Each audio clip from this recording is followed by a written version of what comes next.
York City. But that was the route completed by Big Country in December when they played here in Roseland on Broadway. They had 3 top 10 singles from their top 5 album, The Crossing.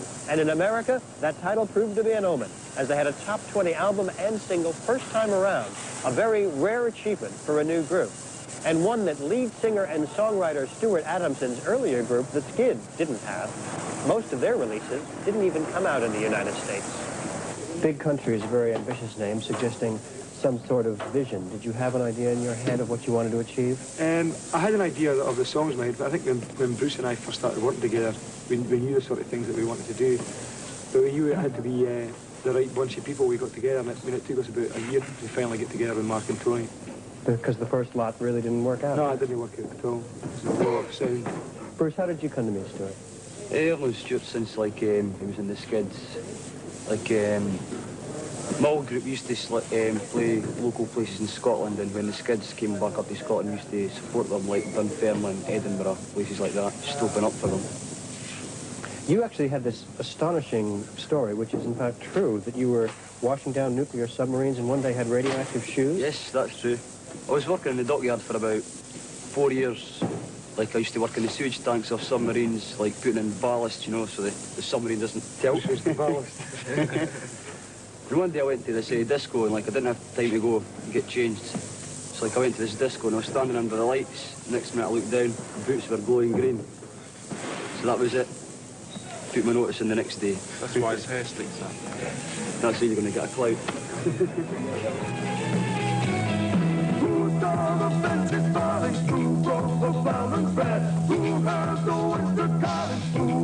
Well, Bruce, so many people have commented that it sounds like the bagpipes playing.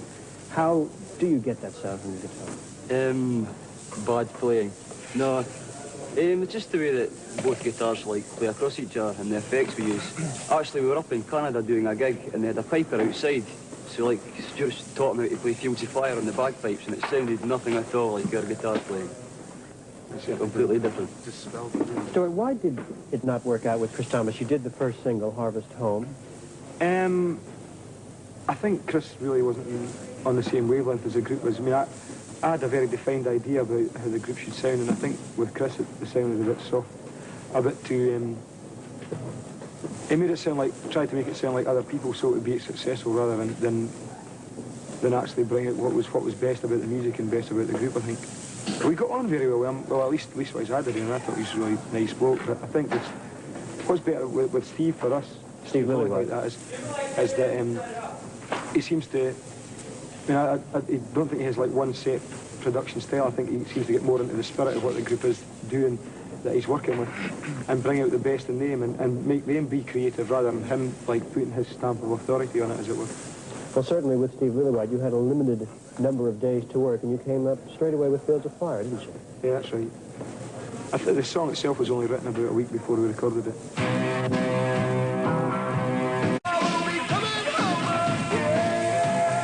In a Big Country was a hit in Britain, but in America it seems to be more than that. Some people treat it as a kind of anthem, and indeed, I've read that when you've played it live, you've introduced it by asking everybody to listen to the words. It contains a kind of message. What would you say that is? Well, the song itself is just about having a sense of optimism in times of adversity, really. It's like saying to people, well, you can look in yourself for something deeper than just the bad situation that you might be in at that time. Stuart, you spoke of the optimism behind some of the songs of Big Country, and Chance, I think, is one that is in that groove completely, isn't it? Yeah, well, Chance is a complete opposite, really. And that song's just about a situation that is happening more and more throughout the world, I think, where people do get divorced and someone's left to bring up kids on their own. Especially on a woman's side of it, where she finds it hard to go out and work and stuff, and like provide a decent support for them. So the song's about that situation, really. And Tony, you had to choose between joining the Pretenders in this group, is that right? It wasn't difficult. Well, actually, we were in Big Country when we actually started.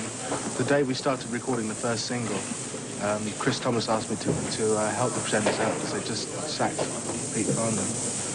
And later that afternoon, Jimmy came to see me and actually asked me to join the group. But I knew that this is where, the next couple of years of my life was going to be with Big Country anyway.